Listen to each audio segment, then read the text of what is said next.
credit to Zack Snyder for his take on it. I'm not gonna play the whole thing so you can actually see it, but they did some amazing stuff here. Absolutely, taking almost the same shots. The funny things like they used a dog instead of a lion, stuff like that. And not lion, but tiger. And it's great. And it's great to see his interaction with them, talking to them, praising them, and things like that. That's really awesome. That's such an awesome thing that can be done for these guys. And congratulations to the Ikorodu boys. That's fantastic work. And yeah, like, those shots are good. I can't wait for them to make, real, like, movies. Definitely actual movies, not just, remaking trailers. I think they have the potential to actually make some movies. And it's kind of cool because they're like learning about shots and how it looks and how it's filmed and so on and so forth by remaking trailers. And I think that is a great way to learn how to make film.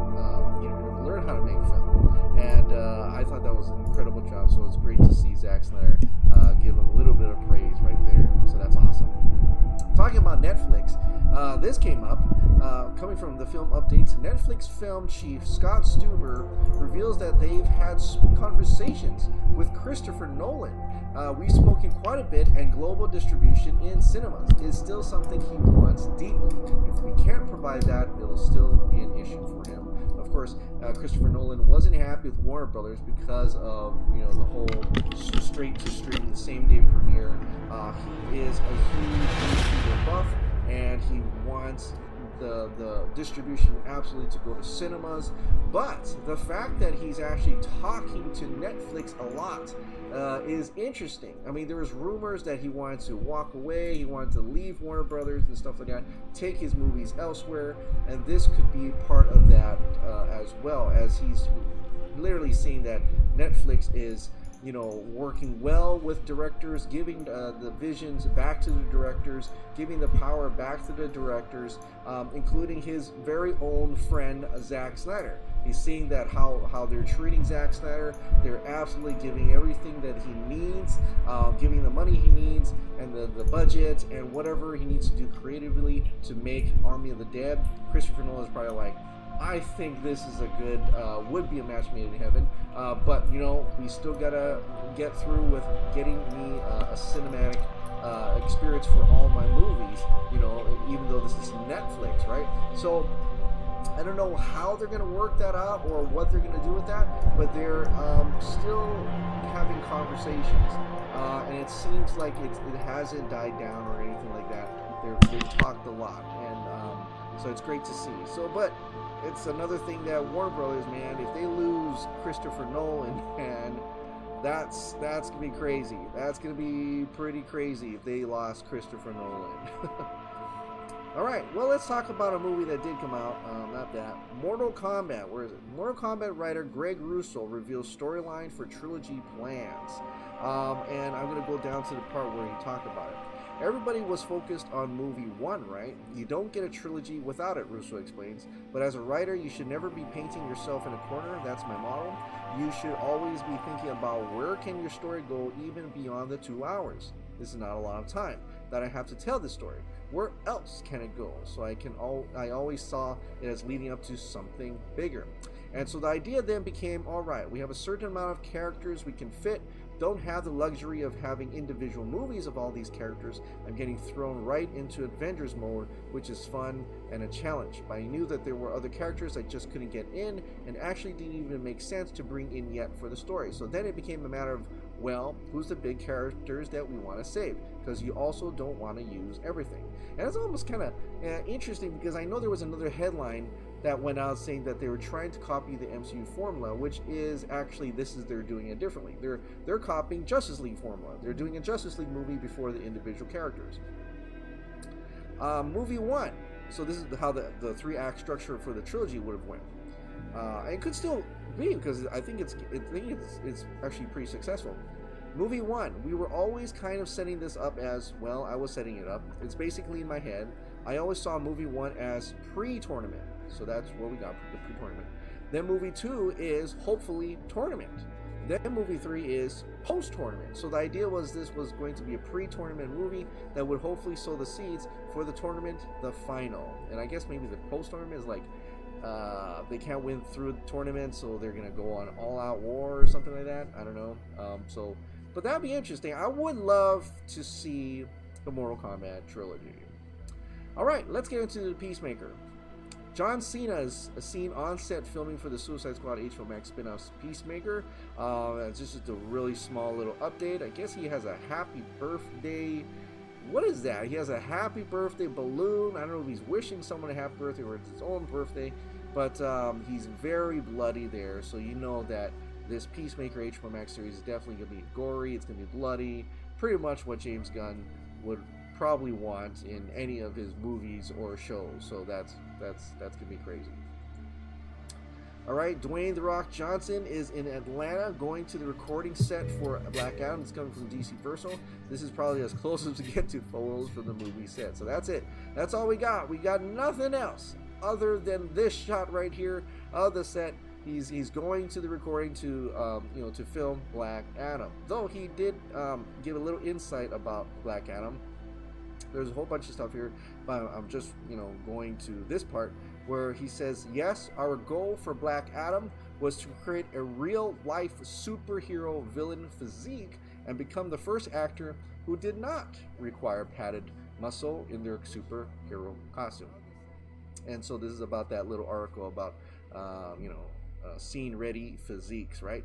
And so that's kind of interesting because absolutely, like every superhero movie most of the time, even down to like Christopher Reeve and Brandon Routh, like Tobey Maguire and stuff, the issue was when you put on the suit, it runs over the I don't know what you call the indentions between the in between the muscles, and so you wouldn't have that. You don't want to be able to see your physique. So unless they've changed it in a way where they've molded his actual body, I think there will still be a problem. That's why they have these suits, not padding per se, but these suits that you can form fit, so you can actually see the muscles. So the way he says it like that they're not gonna. It may sound like they're not gonna go that route. I don't know what it's gonna do. I mean, are you just gonna paint your skin? Imagine that, just a skin suit, like just his own skin, and just plain it black. Then it'll be like really, that's his muscle. There's nothing on it. That's him, right? Because even though you put like just a shirt, as you can see, a shirt right there, you still got those wrinkles. It goes over the indentions, right? So you would need something, and that's one of the things like Spider-Man, right? Sam Raimi's Spider-Man. They had that issue where they needed form-fitting outfits, and so like Michael Wilkinson, he does that for Man of Steel, BVS, and Justice League, right? So I'm really curious what would be The Rock's method for Black Adam. That's interesting. All right. Another person getting ready to shoot Aquaman 2, or in the process of maybe they're already doing it, I don't know. Alexa play Pussy Talk by City Girls. I don't know, I think that's a song. Workout songs. Aquaman 2. Now, I don't know if we can get closer and look at all these, what's going on in the background here. But there's charts here, but Amber Heard is getting ready to shoot Aquaman 2, so she's working out for that movie. All right, now let's get into the final thing, where it's about a character that we should have gotten in Zack Snyder's Justice League, but because of the studio, we don't get to see it. Zack Snyder's Justice League Green Lantern actor Wayne T. Carr breaks silence after being cut from the film. Okay, so I see he was making the rounds. I think he went on Lightcast, and then he was on Dave the Film Junkie Show, and then he was also on Reno Anarchy. Thank you once again to Garza for bringing me in place of Ben's on vacation. But so thanks for that. So it's great to get to talk to a little bit with Wayne T. Carr. But and I'm just going to read this to you because I think this should really blow up more than it has. I think this issue should be much more out there, and I think more people should talk about it and write about it, because this is important in my mind, right? At one point, The Justice League Snyder Cut was going to feature Green Lantern in the present day joining the Justice League in its fight against Darkseid. Due to one reason or another, Zack Snyder was forced to cut the appearance from his director's cut, even though it was his director's cut. Even though it was supposed to be the full version of the movie he intended to tell, the filmmaker himself revealed the Green Lantern was going to be John Stewart, played by Wayne T. Carr. Now, for the first time since Snyder revealed his identity, Carr has opened up on his role in the movie, expressing excitement of that Snyder even thought to ask him to play the character. As Carr explained on an episode of Lightcast, he knew from the beginning that his scene very well could be left on the cutting room floor. So he was very much aware that that would happen, and he's talked about this on all 3 shows, I believe. Zack said, "We're going to shoot it. We'll see what the studio says," the actor said on the podcast. "This is kind of crazy because we shot it in what I'm going to call driveway studios." That's pretty hilarious. He called me after he showed it to everyone. I think it was the second time because they had watched it in parts. He was like, "They're not letting me do this thing. They're not letting me do this thing." On his own movie. Snyder previously explained the studio didn't want him to use John Stewart because of a separate Green Lantern project in development in HBO Max. A separate project, and he can't do his own Green Lantern. How weird is that, right? When I saw the full vision, I went through the journey like everybody went through the journey. Towards the end, I realized, I'm not a part of this, darn. Carr added. The thing that kind of just warmed my heart was once all of the concept art and stuff started to drop, it's been nothing but love from the fans, man. Like, I wasn't even in the movie, and I'm just getting positive feedback from people and support. It's super crazy. It's absolutely crazy, but I love it. Snyder himself praised Carr's performance earlier this month, revealing the actor was referred to him by Justice League star Ray Fisher. That concept art was based on the actor who did the scene for us and was a guy named Wayne T. Carr. He's an amazing actor and an amazingly kind gentleman, Snyder revealed during a virtual appearance at JusticeCon. He added, "I told him that there was a chance it didn't make it in the movie as we were shooting it in my driveway. I'm not 100% sure he thought it was real. I was talking to him the other day and he was just excited about it. He loved the movie and was super excited for the reception the film has gotten, and he's just completely gracious." And of course, Zack Snyder's Justice League is now streaming on HBO Max, so please check that out. But I mean, there you have it, right? I mean, that was, he had a scene, and not only just a obscure character. I mean, this is Green Lantern, and not any Green Lantern. It's my boy John Stewart. We would have gotten John Stewart. Wayne T. Carr is DCEU.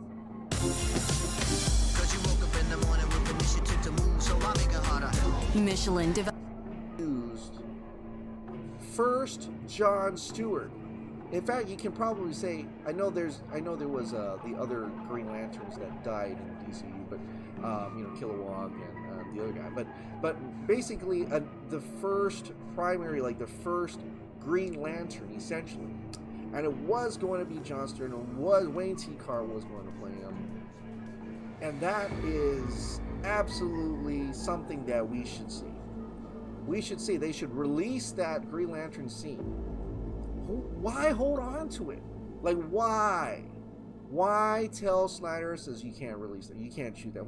Why? Are you that worried that this one little, and I'm guessing if it's the same length as the Martian Manhunter, it was like maybe a minute? A little bit, just a little bit, a few lines even, that would just trample and disregard your other Green Lantern series that is in development, that has nothing to do with Zack Snyder's Justice League whatsoever. Like, how do you not have faith in your Green Lantern project that you think that this would get in the way of that? That doesn't make sense. What was all that multiverse talk all about? That's bullshit, right? That's bullshit. I think I'm even more. I'm actually maybe more sad and angry at the same time. That Wayne T. Carr. I mean, he said he's been in a movie with Denzel Washington. That's awesome. But by the way, I would love to meet Denzel Washington. But like, he's able to, has a chance, just like Ray Fisher had a chance. Ray Porter has a chance. Wayne T. Carr was gonna get a chance to be a part of this big superhero movie experience, right? Big time. Jon Stewart, man. Jon Stewart, man. That's huge. That's huge. You're pretty much up there with Superman. Just come on. This was his time. And they took it from them. They took it. Warner Brothers did that because they didn't have faith in their own Green Lantern project. They think that, look, it's kind of weird because if they think Zack Snyder is that good at making Darkseid and Steppenwolf, and that's why they said, oh, we can't do a New Gods. We can't do a New Gods. Well, what does that mean?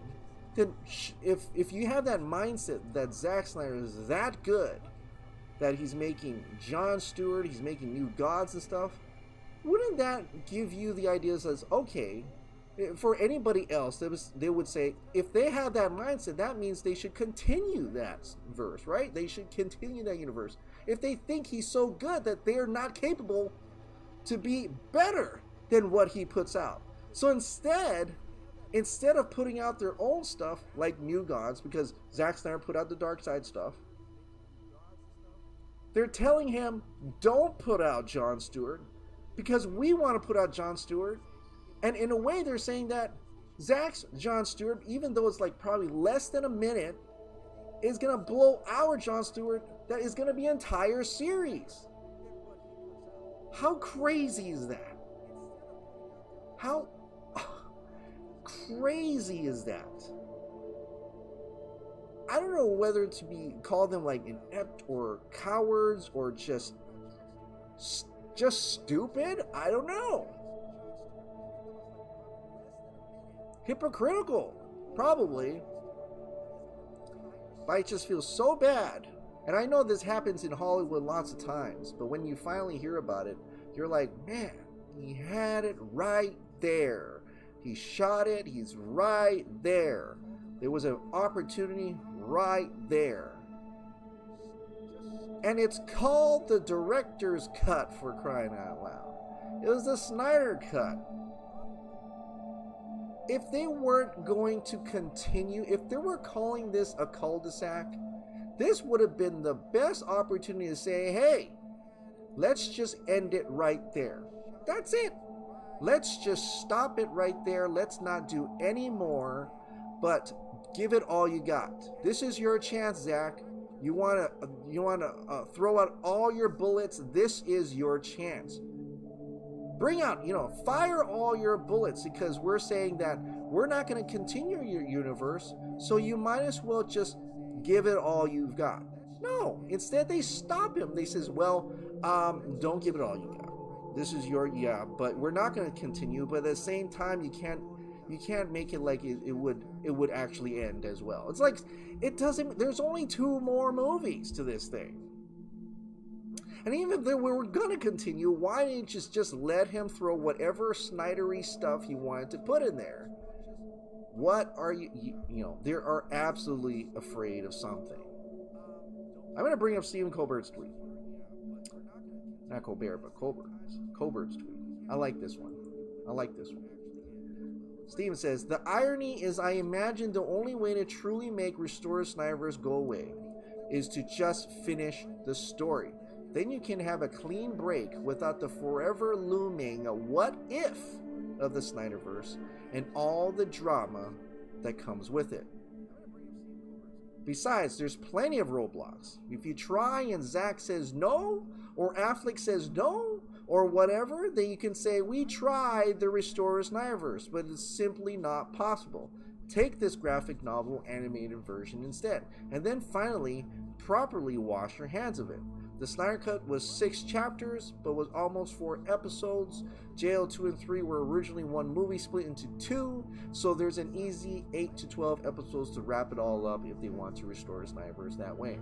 The reason the whole scenario is an issue is the studio said opening weekend no more, when fans would have been a lot more receptive to "we tried to restore the Snyderverse," but it just didn't work out. Zack and the cast have moved on, and we have other stuff coming. Yeah, this is absolutely at this point in time, it might be better for you guys to just say, let's just finish it off. What are we afraid of? Let's just have, because our movies are still coming out. Let the fans decide which DC they want to do, right?